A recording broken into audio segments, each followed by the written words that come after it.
We've got more questions coming in. Can you talk about the job interview process? Do you have to actually make an app, a website, etc., to prove you can do it? Yeah, Naya, we'll I start can. with you. Yeah, we can start with me. Oh my goodness, job interviews are terrible.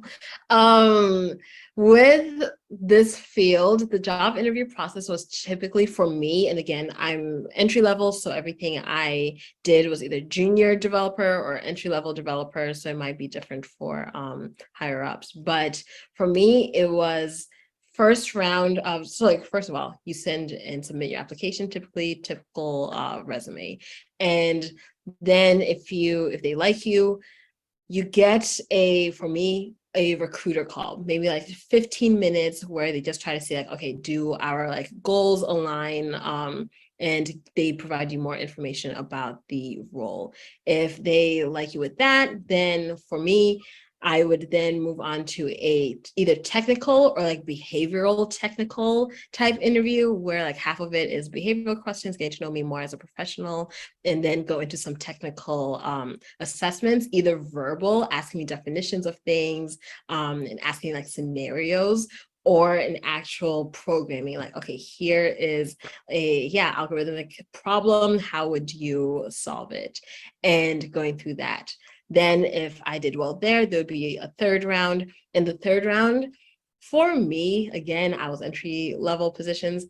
A lot of the third rounds were multiple hours long. The position I have now, I did a 6-hour interview day for them. And that included things like the behavioral, the technical, a case interview. And that's not uncommon. I'd say that was about 50%. And then the other 50%, it was another like behavioral technical switch. But I think of many developers will say like, oh my goodness, the interview prep you have to do is pretty, for me, in my personal opinion, is kind of outdated.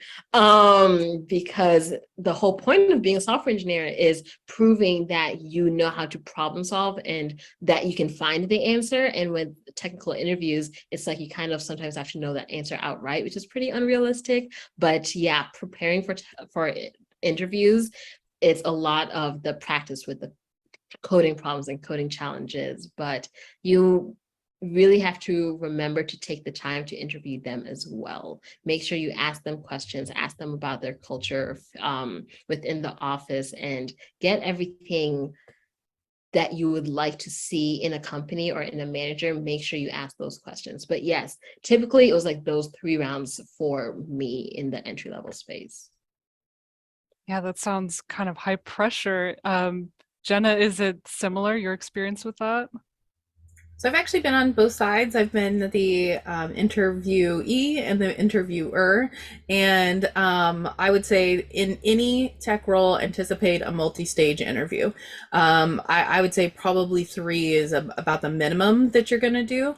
And sometimes those require pre-work. So sometimes you'll get a coding assessment ahead of time that you're asked to complete within a certain amount of time. Usually it's about 48 hours, and submit that. And then based on your responses to those initial challenges, then you might move on to some, behavioral interviews.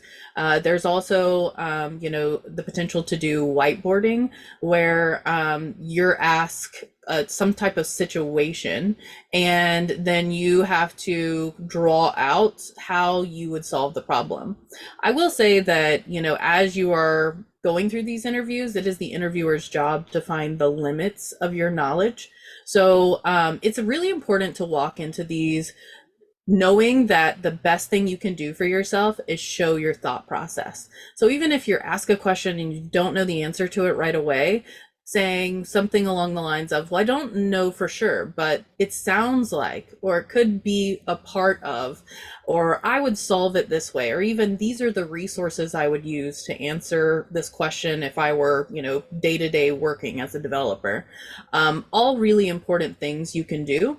I also think showing that you can learn in the interview. So if you're asked a technical question you don't know the answer to, expressing interest, can you tell me a little bit about this?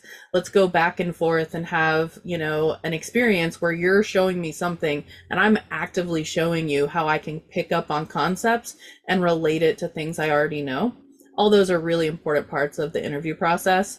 You know, the original question asked if you had to make an app to be able to get an interview. I will say that it is really important in this field to have a portfolio site. And that's a website that you've built that provides information about you. A lot of times there's a work portfolio where you provide links to projects that you've done.